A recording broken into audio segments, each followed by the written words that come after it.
우리가 지난 시간 함께 나누었던 말씀은 씨 뿌리는 자의 비유였는데요. 씨를 뿌리는 자가 나가서 씨를 뿌렸습니다. 그런데 그 씨가 떨어지는 곳이 네 곳을 말씀했는데 그 첫 번째는 길가와 같은 밭입니다. 길가와 같은 밭은 많은 사람들이 왕래하는 것이고 길이 워낙 단단하여져서 씨가 땅속을 파고들지도 못하고 뿌리도 내리지 못하는 그런 환경의 밭입니다. 이 길가에 뿌려진 씨는 새가 와서 먹어버렸다고 그랬죠. 그것은 악한 자가 와서 말씀을 듣고 믿어 구원에 이르지 못하도록 그 말씀을 빼앗아 버린 자라고 했습니다. 두 번째로는 흙이 얇은 돌밭이었습니다. 흙이 얇은 돌밭에 떨어진 씨, 곧 흙이 얇은 돌밭과 같은 자는 말씀은 듣고 처음에는 기쁨으로 받았습니다.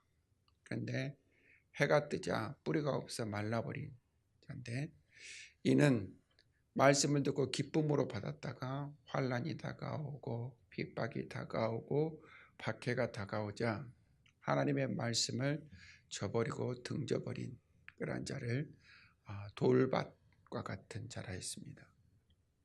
세 번째는 가시떨기가 자라는 밭인데, 이 가시떨기가 자라는 밭에서는 뿌리도 내리고 그곳에서 자라가고 있는데 이 가시의 영향력 때문에 온전히 자라지 못하고 열매를 맺지 못했다고 했습니다.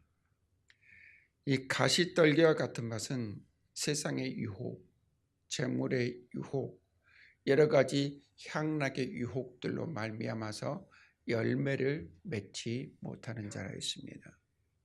그리고 마지막에는 좋은 밭에 뿌려진 씨인데, 이 좋은 밭에서는 씨가 떨어져 그 뿌리를 깊이 내리고 자라나서 30배, 60배, 100배의 열매를 거두는 밭이라 말씀했습니다. 이 비유를 통하여서 지금 이 시대를 살아가고 있는 저와 여러분들에게 하나님께서 원하셨던 그 마음이 무엇인가 분명하게 하셨습니다.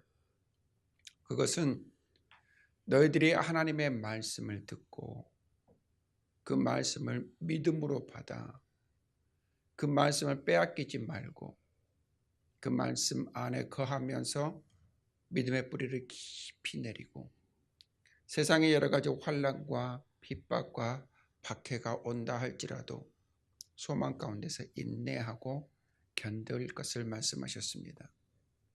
뿐만 아니라 여러 가지 세상의 유혹과 재물의 유혹과 향락의 유혹이 너희에게 다가온다 할지라도 말씀 안에서 영적 분별력을 가지고 싸워서 이기는 자가 되어 아름답고 풍성한 열매를 맺는 자가 되어야 할 것을 우리에게 말씀하셨습니다. 주님의 이름으로 축복하는 것은 저와 여러분들의 말씀을 듣고 믿음의 뿌리를 깊이 내려서 그 어떠한 유혹도 우리가 분별하여 승리하고 환난과 박해 가운데 소망을 가지고 인내하고 견딤으로 아름답고 풍성한 열매 맺는 삶이 되기를 주님의 이름으로 축복합니다. 아름답고 풍성한 열매는 결코 내 스스로 맺을 수 있는 열매가 아닙니다. 내가 그리스도 예수 안에 있을 때, 그리스도 예수께서 내 안에 있을 때 맺을 수 있는 풍성한 열매, 그것이 바로 저와 여러분들이 맺어야 할 열매입니다. 오늘 우리 주님께서 씨 뿌리는 자의 비유와 같이 24절부터 30절까지는 비유로 말씀하시고 37절부터 43절까지는 비유에 대하여서 설명을 해 주십니다. 그런데 37절부터 43절까지 말씀을 보면 비유에 관해서 굉장히 하나하나 자세하게 말씀을 해주세요. 37절 말씀에 보면 좋은 씨를 뿌리는 이는 인자다. 밭은 세상이다. 좋은 씨는 천국의 아들들이다. 가라지는 악한 자의 아들들이다. 가라지를 뿌린 자는 원수요 마귀요. 추수 때는 세상 끝이요 추수꾼은 천사들이다 하고 이렇게 말씀합니다.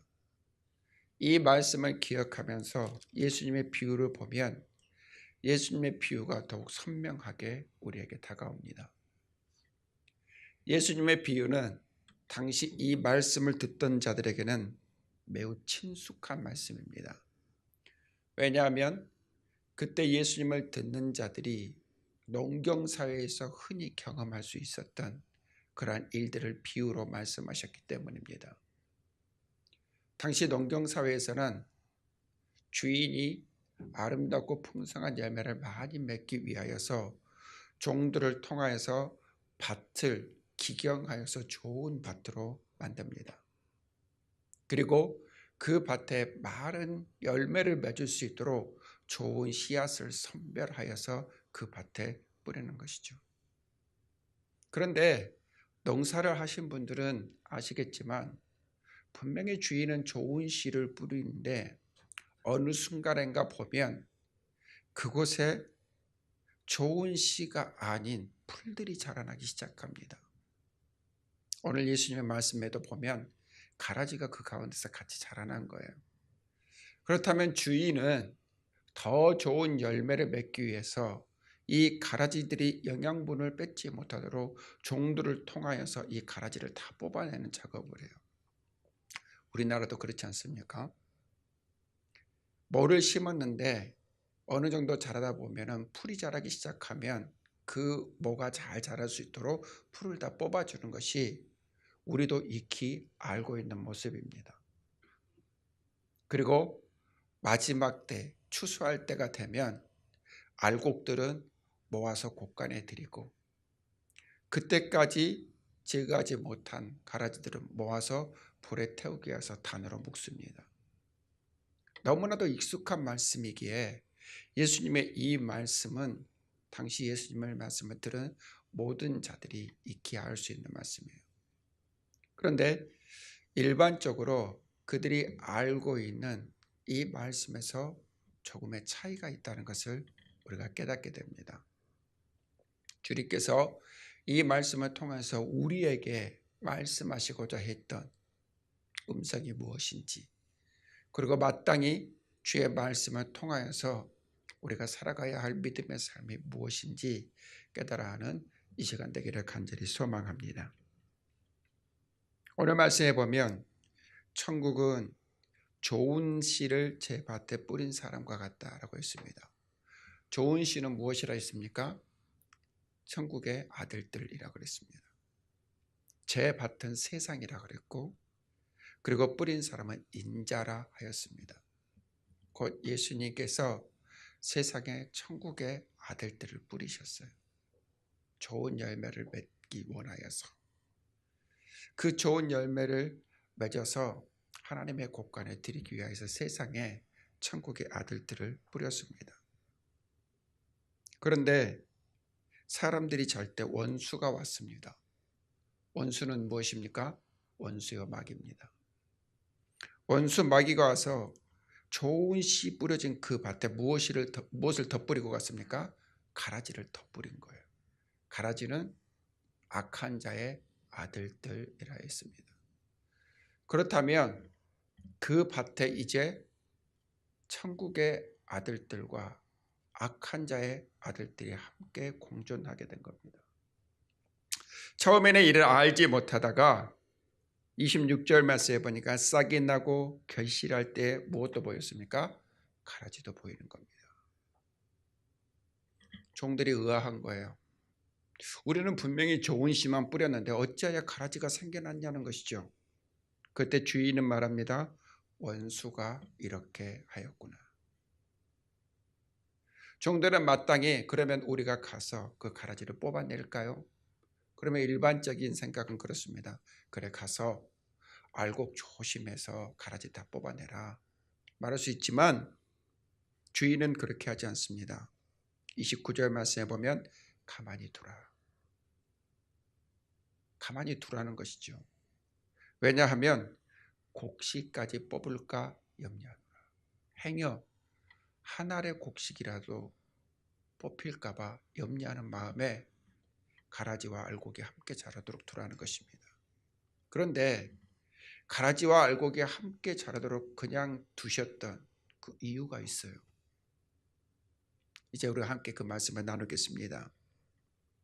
추수 때까지 함께 두라. 추수 때는 언제였습니까? 세상 끝입니다. 우리 주님께서 심판주로 이 땅에 오신 재림의 그 날까지 가만히 두라는 것이죠. 추수꾼들에게 말하기를, 추수꾼은 누굽니까? 천사들이라고 했어요. 그 천사들에게 말하여 가라지는 먼저 거두어 불사르게 단으로 묶고 알곡은 모아 내 곳간에 넣으리라. 가라지는 어떻게 됩니까? 불에 태우기 위해서 단으로 묶여지는 당하고, 이 알곡은 좋은 씨앗, 곧 천국의 아들들을 통해서 맺는 그 열매, 그들을 모아 내 곳간에 드리겠다. 곧 하나님의 나라에 살게 하겠다는 것을 우리에게 말씀합니다. 여러분, 이 비유를 통하여서 우리가 기억해야 할 것은 뭐냐면, 하나님의 나라는 오직 예수로 인하여서 가게 된다는 것입니다. 우리는 주님을 통하여서 하나님의 나라가 어떤 곳인지를 들었습니다. 우리는 주님의 가르침을 통하여서 하나님의 나라가 어떤 곳인가를 알게 되었습니다. 우리 주님께서 천국에 대하여 우리에게 말씀하셨을 때 우리가 바라보고 소망해야 될 천국이 어떤 것인가를 보게 되었습니다. 이 천국은 아무에게나 주어진 나라가 아니라 그리스도 예수 안에서 예수 그리스도를 통하여서만이 갈 수 있는 나라, 그 나라가 바로 하나님의 나라라는 것을 여러분 반드시 기억하기를 원합니다. 그리스도 예수 안에 있는 저와 여러분들은 영원한 하나님의 나라를 바라보고 그 나라에 이를 때까지 믿음을 굳게 지키는 복된 삶이 될 수 있기를 주님의 이름으로 축원합니다. 두 번째로 우리가 기억해야 할 바는 무엇이냐면, 이 세상에는 하나님의 아들들과 악한 자의 아들들이 함께 공존하고 있다는 것이죠. 분명히 하나님께서는 천국의 아들들, 곧 하나님의 아들들을 이 세상에 심으셨지만 원수 마귀는 악한 자의 아들들을 이 세상에 덧뿌리고 말았습니다. 분명한 이유가 있겠죠. 주님께서 설명하여 주신 그 말씀을 보면 이 악한 자의 아들들은 믿음에서 넘어지게 하는 자들입니다. 이 악한 자의 아들들은 불법을 행하게 하는 자들이라는 것이죠. 하나님의 아들들, 곧 믿는 자들을 넘어지게 하기 위하여서, 하나님의 아들들, 믿는 자들을 불법을 통하여서 하나님의 나라를 바라보지 못하게 하도록 악한 자는 그의 아들들을 이 세상에 뿌렸다는 것입니다. 여기서 우리가 한 가지 기억해야 할 것은 무엇이냐면, 하나님의 아들들, 악한 자의 아들들을 함부로 속단해서는 안 됩니다. 저와 여러분들은 그리스도 예수 안에서 하나님의 말씀을 듣고 믿음으로 말미암아 자녀된 자들인 줄로 믿습니다. 창세전부터 하나님께서 그의 아들로 택정하시고 이 세상에 심으신 자들인 줄 믿습니다. 이 믿음의 고백을 우리는 잊어서는 안 됩니다. 그로 말미암아 우리는 하나님의 자녀가 되었습니다. 우리가 하나님의 자녀 되었다는 이 확신 가운데서 기억해야 할 것이 무엇이냐면, 세상에 악한 자의 아들들이 있다. 세상에 악한 자의 아들들이 있다. 그런데 그가 누구인지 아무도 알지 못해요. 마지막 때에는 드러나겠지만 우리가 이 땅에 살아가는 날 동안에는 알지 못한다는 것입니다. 그들이 행할 일이 무엇인가는 분명히 알아요. 그들은 믿음 안에 있는 나를 넘어지게 하려 합니다. 우리가 씨 뿌리는 자의 비유를 통해서 보았듯이 환난을 통하여서 핍박을 통하여서 여러 가지 박해를 통하여서 우리를 넘어뜨리려 합니다. 그러나 우리는 소망이 있습니다. 하나님 나라에 대한 소망이 있습니다. 지금 받는 박해와 환난과 핍박이 하나님의 나라에서 우리가 누려야 할 그 영광과는 좋게 비교할 수 없습니다. 그러므로 하나님 나라에 대한 소망이 있는 자들은 참습니다. 하나님 나라에 소망이 있는 자들은 인내합니다. 그리고 견딥니다. 결코 믿음에서 넘어지지 않고 무너지지 않습니다. 저와 여러분들이 그리스도 예수 안에서 있는 이 견고한 믿음을 가지고 나를 믿음에서 넘어뜨리려 하는 그 모든 시도에 굴복하지 말고 인내하고 참고 견디는 저와 여러분 되기를 주의 이름으로 축원합니다. 그들은 또한 불법을 통하여서 우리를 유혹합니다. 세상의 모든 유혹이 이 불법을 통하여서 우리에게 다가옵니다. 죄물로 유혹을 합니다. 육체의 정욕을 가지고 유혹을 합니다. 하나님의 말씀에 지극히 작은 것부터 시작하여 그 말씀을 따르지 못하도록 우리를 유혹합니다. 그러나 그리스도 예수 안에 있는 우리는 영적 분별력이 있습니다. 그리스도 예수 안에 있는 우리들은 영적 분별력을 가지고 있습니다. 그 영적 분별력을 가지고 하나님의 말씀에 합당한가를 우리가 돌이키고 비교하여 보아서 하나님의 말씀에 합당하지 못한 것들은 과감하게 우리의 삶에서 제거해 나가야 하는 것입니다. 유혹에 넘어져서는 안 됩니다. 악한 자들은 수단과 방법을 가리지 아니하고 우리를 유혹하여 넘어뜨리려 하지만 우리는 이 영적 분별력을 가지고 반드시 싸워서 승리하는 삶이 되어야 할 줄 믿습니다. 육체의 정욕을 싸워 이겨야 합니다. 죄의 욕심과 싸워 이겨야 합니다. 이것이 하나님 나라의 소망을 둔 그리스도 예수 안에 있는 믿음의 사람이라는 것을 잊어서는 안 되겠습니다. 종들이 원하였던 것처럼 이 세상 가운데 이 가라지들을 다 뽑아내버린다면 여러분 우리들이 얼마나 편안하겠습니까? 다툼도 시기도 질투도 어떤 유혹의 도전도 없이 하나님의 백성으로서 감사하고 기뻐하고 찬양하고 예배하는 그 삶 가운데 살아가는 것이 여러분 얼마나 우리의 큰 소망이 되겠어요. 그런데 주인은 가만두라 말씀합니다. 가만두라. 왜냐하면 주님께서는 하나님의 아들들에 대한 확신이 있기 때문입니다. 주님께서는 여러분들에 대한 확신이 있습니다. 아무리 악한 자의 아들들이 여러분들을 믿음에서 넘어뜨리려 한다 할지라도 넘어지지 않는다. 아무리 악한 자의 아들들이 여러분들을 유혹한다 할지라도 결코 미혹당하지 않는다. 잠깐 연약하여 넘어진다 할지라도 다시 일어선다. 유혹당하여서 좌절한다 할지라도 다시 독수리의 날개침과 같은 새 힘을 얻게 된다는 확신이 있습니다. 그리고 하나님의 아들들은 반드시 열매를 맺는다는 확신이 있기 때문에 하나님은 세상 끝날까지 가라지와 알곡들을 그대로 두라 말씀하셨어요. 이 가운데 하나님께서 그의 백성을 향한 사랑이 얼마나 큰가를 알 수 있습니다. 하나님께서 믿음의 확신 가운데서 그냥 돌아가시면서 그의 종들에게 하셨던 말씀이 무엇입니까? 행여 알곡이 상할까 염려된다는 것입니다. 단 한 사람의 영혼도 허투루 여기지 아니하시고 사랑하시는 아버지의 마음입니다. 여러분 한 사람 한 사람을 주님께서 그토록 사랑하십니다. 상하지를 원치 않으십니다. 넘어지기를 원치 않으십니다. 유혹당하기를 원치 않으십니다. 하나님의 아들로서 이 땅 가운데서 더 풍성하고 아름다운 열매 맺기를 원하신다는 것이죠.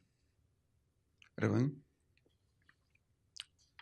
마태복음 7장 말씀을 보면 우리 주님은 열매로 그들이 누구인가를 안다고 하셨습니다.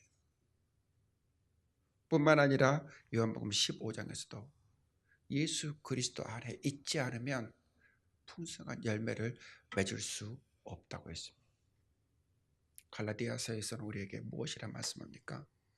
너희가 성령을 통하여서 맺는 열매는 사랑과 희락과 화평과 오래 참음과 자비와 양성과 충성과 온유와 절제라. 성령을 통하여서 우리 안에 맺어야 할 열매들이 너무나도 분명하다는 것을 알고 있어요. 그 생명이 우리 안에 있습니다. 그리스도 예수 안에 있지 아니하면 맺을 수 없는 그 열매, 그 열매들을 주님께서는 원하고 있어요. 마지막 때가 이르면 우리 주님께서는 분명하게 말씀하십니다. 그의 천사들을 통하여서 가라지는 불에 타도록 묵고 단으로 삼고 그의 알곡들은 모아 내 곳간에 드리라. 그의 알곡들은 모아 내 곳간에 드리라. 저와 여러분들이 마지막 때 이와 같이 하나님의 나라에 들어가는 하나님 나라의 상속자가 되는 복을 누리게 될 줄로 믿습니다. 이와 같이 마지막까지 주의 말씀을 듣고 예수 그리스도를 믿는 믿음의 뿌리를 깊이 내리고 어떠한 환난, 박해와 핍박 가운데서도 소망 가운데 참고 인내하고 견디며 유혹이 우리 가운데 다가올 때 할지라도 영적 분별력을 가지고 싸워 이겨 풍성한 열매를 맺게 되면 우리에게 주님께서 주시는 언약은 43절에 함께 따라해 봅시다. 아버지의 나라에서 해와 같이 빛나리라. 아멘. 영화로운 삶입니다. 영광스러운 삶입니다. 해와 같이 빛나는 삶이 우리에게 예비되어 있다는 것을 잊지 않기를 원합니다. 저와 여러분들은 이 세상에 살아가고 있습니다. 비록 이 세상에 살아가는 저와 여러분들 가운데 아무리 악한 자의 유혹이 불법이 우리를 넘어뜨린다 할지라도 여러분 참고 이기고 견디고 승리하고 믿음의 뿌리를 깊이 내려 그 믿음의 가운데서 아름답고 풍성한 열매 맺는 삶 될 수 있기를 주님의 이름으로 축원합니다. 우리는 하나님의 아들들입니다. 이 땅 가운데서 하나님의 아들들로서 주님께서 기뻐하시는 아름다운 열매들을 많이 맺는 저와 여러분 될 수 있기를 주의 이름으로 축원합니다.